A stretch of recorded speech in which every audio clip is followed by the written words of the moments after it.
सुप्रभात बच्चों, मैं आपकी हिंदी की अध्यापिका कमलेश सक्सेना। आशा करती हूँ कि आप सभी स्वस्थ होंगे व आप सभी का अध्ययन भी भली भांति चल रहा होगा। तो जैसा कि आप सभी लोग जानते हैं कि इंटरनल असाइनमेंट B3 के अंतर्गत हमारा जो विषय चल रहा है वह है हिंदी साहित्य। हिंदी साहित्य में हम कर रहे हैं पाठ 22, जिसका विषय है कबीर के दोहे। कबीर के दोहे मैंने आप सभी लोगों को एक व्याख्यान के माध्यम से समझाए थे, जो कि मैंने आपको YouTube लिंक के रूप में आपके WhatsApp ग्रुप पर प्रदान किया था। मैं आशा करती हूँ कि आप सभी ने वह वीडियो देखा होगा व इस पाठ को ठीक प्रकार से समझा होगा। पार्ट 22 के अंतर्गत अब तक हमने 2 वर्कशीट की हैं, जिसमें मैंने आपको कुछ दोहों की व्याख्या, कुछ अभ्यास व शब्दार्थ समझाए थे। तो पार्ट 22 के अंतर्गत आज हम करेंगे वर्कशीट 5। आज का कार्य प्रारंभ करने से पहले आप सभी लोगों को आज की दिनांक अपनी कॉपियों पर डालनी होगी, जो कि है 11 जनवरी 2021। इसके साथ ही आप सभी को डालना होगा ऑनलाइन कक्षा कार्य। इसके साथ ही आप सभी डालेंगे पार्ट 22। पाठ का विषय डालना अनिवार्य नहीं है, क्योंकि यह पाठ हम पहले ही शुरू कर चुके हैं। तो पाठ शुरू करते समय आप सभी लोगों ने पाठ का विषय अवश्य ही डाला होगा। तो चलिए देखते हैं कि आज की वर्कशीट 5 के अंतर्गत हम क्या कार्य करेंगे। पहला प्रश्न है, दीर्घ उत्तरीय प्रश्नों के उत्तर दीजिए। तो सबसे पहले मैं आप सभी लोगों को दीर्घ उत्तरीय प्रश्न समझाऊंगी। पहला प्रश्न है, कवि ने संसार को सेमर के फूल के समान क्यों कहा है? उत्तर होगा, कवि ने संसार को सेमर के फूल के समान इसलिए कहा है क्योंकि जिस प्रकार सेमर का फूल कुछ समय के लिए सुंदर लगता है और उसकी यह सुंदरता कुछ समय के लिए ही होती है, उसी प्रकार यह संसार भी कुछ समय के लिए ही सुंदर है। इसके भुलावे या धोखे में मनुष्य को नहीं आना चाहिए। यहाँ पर कवि ने संसार की तुलना सेमर के फूल से इसलिए की है कि सेमर का फूल जो है उसकी सुंदरता भी कुछ समय के लिए होती है, और ये जो इस संसार के सांसारिक सुख हैं ये भी कुछ समय के लिए ही होते हैं। तो हमें इस सांसारिक सुखों के भुलावे में नहीं आना चाहिए व अपने जीवन के सही अर्थ को पहचानना चाहिए। प्रश्न 2 है, कवि का जो तौको काटा बोवे ताही बोवे तू फूल कहने से क्या तात्पर्य है?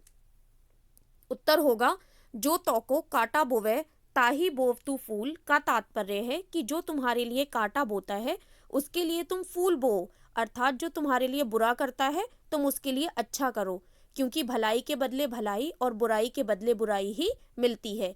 यही प्रकृति का नियम है।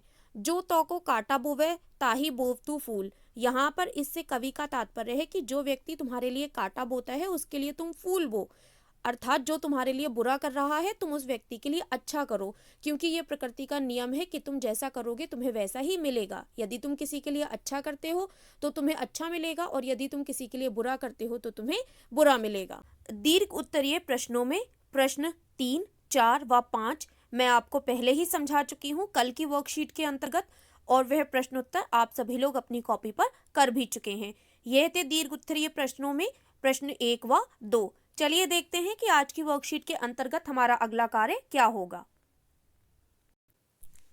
अगला प्रश्न है लघु उत्तरीय प्रश्न उत्तर, जिसके अंतर्गत पहला प्रश्न है, कवि के अनुसार यह संसार कैसा है? उत्तर होगा, कवि के अनुसार यह संसार सेमर के फूल के समान है, जो ऊपर से देखने में मोहक व सुंदर प्रतीत होता है, किंतु उसके अंदर कोई तत्व नहीं है। तो जैसा कि मैंने आप सभी लोगों को समझाया कि कबीरदास जी के अनुसार यह संसार जो है वो सेमर के फूल के समान है, जिसकी सुंदरता जो है वो केवल एक दिखावा है, जिसके जो सुख साधन है वो कुछ क्षणों के लिए ही है।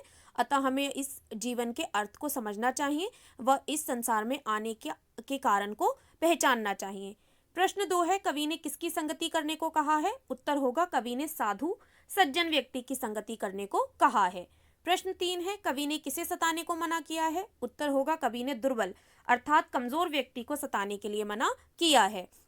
प्रश्न 4 होगा, कवि ने सार शब्द का क्या अर्थ लिया है? उत्तर होगा, कवि ने सार शब्द का अर्थ सब कुछ लिया है। सार शब्द का अर्थ होता है सब कुछ।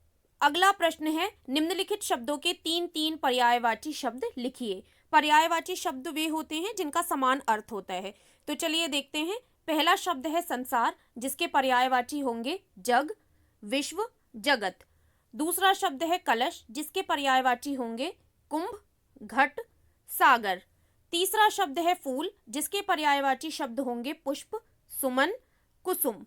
चौथा शब्द है मति, जिसके पर्यायवाची शब्द होंगे अक्ल, बुद्धि, प्रज्ञा।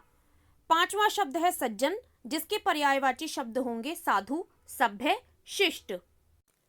अब देख लेते हैं प्रश्न 3, वाक्य प्रयोग कीजिए। नीचे कुछ शब्द दिए गए हैं जिन्हें हमें अपने वाक्यों में प्रयोग करना है। तो पहला शब्द है व्यवहार। व्यवहार से हमने जो वाक्य बनाया है वह है मोहित सबके साथ गलत व्यवहार करता है। दूसरा शब्द है निंदा अर्थात बुराई। निंदा से जो हमने वाक्य बनाया है वह है हमें किसी की निंदा नहीं करनी चाहिए, अर्थात किसी की भी बुराई नहीं करनी चाहिए। तीसरा शब्द है फूल। फूल से हमने जो वाक्य बनाया है वह है बगिया में सुंदर फूल खिले हैं। चौथा शब्द है दुर्बल अर्थात कमजोर। दुर्बल से जो वाक्य बनाया गया है वह है दुर्बल को कभी भी सताना नहीं चाहिए, अर्थात कमजोर व्यक्ति को कभी भी नहीं सताना चाहिए।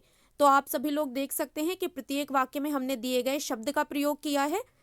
तो ये थे पार्ट 22 से संबंधित प्रश्न उत्तर व कुछ अभ्यास। मैं आशा करती हूँ कि आप सभी को आज का कार्य समझ में आया होगा।